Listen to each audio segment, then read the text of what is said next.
Here at the Silverado, just fired it up. You guys hear that Silverado exhaust kicking one time. Leaving the van here, hopping in the Silverado, heading over to the shop, delivering the car that I just wrapped, having the customer come and pick it up. In other words, we are delivering it. So I'll show you guys how that came out. So yeah, man, we are slowly but surely breaking in the new Silverado. So we currently have 901 miles on the dash. One thing I want to mention while I'm up here too is the new parking brake setup is very different on the 19 Silverado. So you press this button and it's an electronic parking brake from there.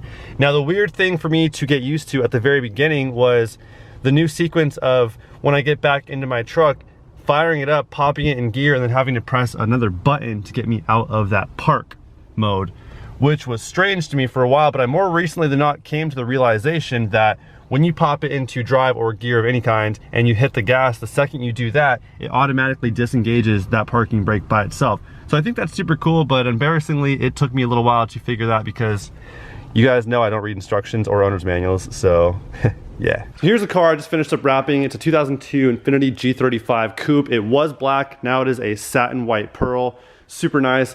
Let's push this thing outside, get it picked up, and then we will move on with our day.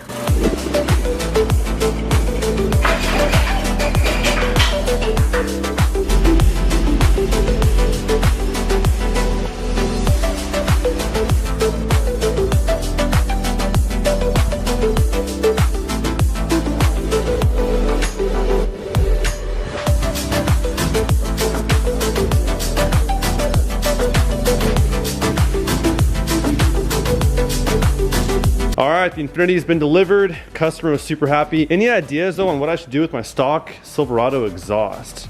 It's been chopped up 3 different ways, so it's as good as useless at this point. I mean, you could cup those back together, but at least we have a nice exhaust tip still. I don't know, maybe we'll blow it up. Let me know what you guys think. But yeah, got the Silverado outside warming up, looking proper in the California sun today, not a cloud in the sky. So let's get out of here, lock up shop, and get on with our day. And we're outie. So the Temp Pros used to be next door, and they're no longer next door. They have moved. Not too far, they moved about a mile and a half away, but they're no longer next door. So, kind of sad nowadays.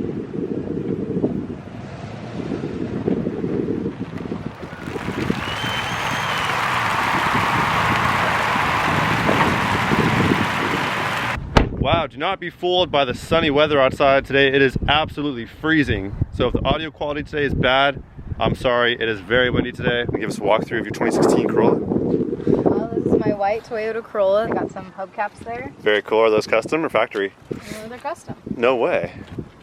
With the Toyota logo on it? That's awesome. And then I tinted this car myself. Did you? No way. All ceramic. Now you're fronting. Clear bra is on there too. Clear. And I did that myself too. And then there's also a windshield skin in here that I did myself wow. too. You threw some windshield skin on there too? I did. Wow. Dang. And that's my car. Wow, not bad.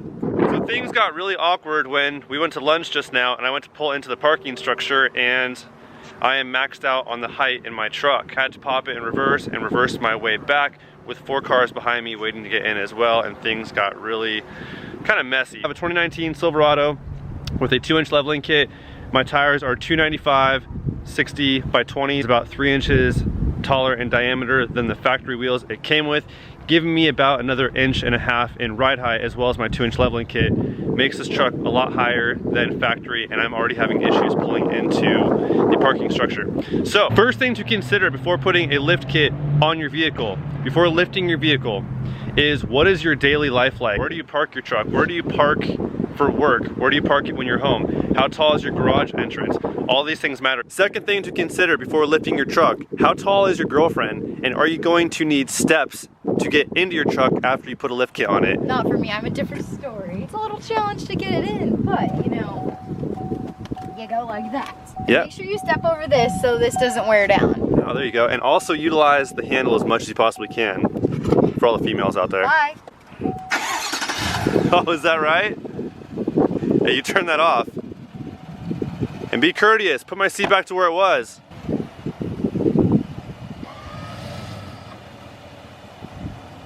What are you doing? All right, turn it off. I get it. Yeah, you look great. Make sure my tires don't rub. They're too big. And just like that, we're on to location number 2. My battery just died, so that's all good though. We went home, we got another battery, so off to location number 2. We ain't letting no dead battery ruin today's video. Another thing to consider, or at least to mentally prepare yourself for, once you put a lift on your truck, you are going to be crying every time you go to the gas pump when you realize that your truck gets half of what it got before you put the heavier wheels, the heavier tires, and you put that thing in the air. When you lift your truck, you are going to have a taller bed line, which makes it a little more difficult to reach into your bed for things and to get things in and out of your bed. Say you're moving some equipment and you're tossing it in the bed of your truck, you just made your bed line higher, so it is a little more difficult to toss things in your bed. It also makes your engine a little bit taller as well. So if you are someone who likes to work on your motor, you like to do your own services, it makes it a breeze for when you're crawling underneath the truck to, say, loosen the oil drain nut or drop your transmission fluid pan or any of those things that go on underneath the truck. But if you want to work on top of the engine, it just became a lot more difficult to reach yourself into the top of your engine underneath your hood. So something else to consider right there. If you purchased a brand new vehicle like mine's brand new 2019 Silverado, then it more than likely came with a new car warranty. I don't know of one auto manufacturer that does not give you a warranty for at least 3 years. So with that being said, when you start throwing aftermarket components at your new purchase, your warranty is not going to work so well anymore. Example being this: you have a 2-inch leveling kit installed in the front of your new truck. With that sometimes comes premature wear on certain components, such as your ball joints.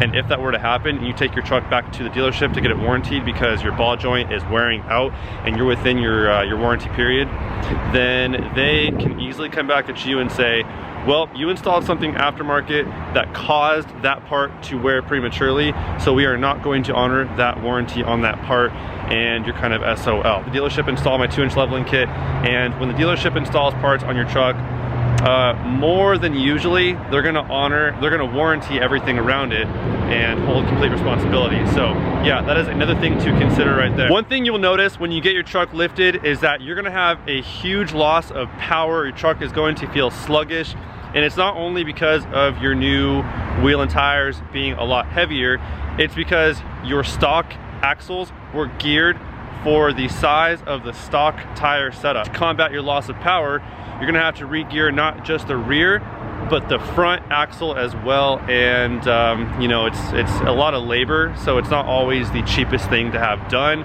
But yes, you are going to have to re-gear your front and rear axle unless you plan on never going off-roading again and using 4-wheel drive. Go ahead and just re-gear your back axle. But if you ever feel like going on the trails anymore and using 4-wheel drive in the future, you're gonna wanna re-gear front and back axle. Don't skip out and only do the rear. You're also going to have to recalibrate your speedometer. So in order to get an accurate reading of how fast you're going anymore after you get a bigger tire setup, you're gonna wanna recalibrate your speedometer. So I can't say I've ever gone through a drive-through car wash. I mean, I've been through a handful of them my entire life, so I'm not too experienced with, you know, certain car washes and how they, you know, this one versus that one operates, because I think car washes that are drive-through are horrible. So I've never really dealt with a lot of them. But I do know this much: they don't have the widest track path. So once you put a lift on your new truck and bigger tires, you're gonna have an issue with going through certain car washes if you're even able to anymore, which is going to limit you to one of those kind of car wash places that you drive through and people do it hand wash style, and then they dry it once it comes out the other end. I've seen those more often than not. But even then, your wheels still do end up on a track pad where it needs to be pulled through. You have limited yourself to either having to wash your truck yourself in your driveway or taking it to a coin wash where you have the proper setup of stairs that get you high enough to gain access to the top of your truck, or at least, you know, up in the areas you can't reach from standing on the side of it. So yeah, that's something to consider as well. It's become a lot more difficult, if not more expensive, to maintain cleaning your new lifted truck, unless you want to keep your truck dirty forever. I mean, some people are into that because it makes their truck look like they off-road all the time. And yeah, but for those who like a nice clean truck, such as myself, washing a full-size SUV or truck in the first place is not fun, yet alone throwing a lift on it is just making it that much more complicated. So yeah, something to think about as well. Yeah, those are some things to consider. Not trying to totally scare you away from having a lift done to your truck, but these are some things to mentally prepare yourself for before you go and do it. That's all I got for you guys though. Thank you guys for tuning in as always. I will catch you guys on the next one. Have a great weekend. Until next time, peace out.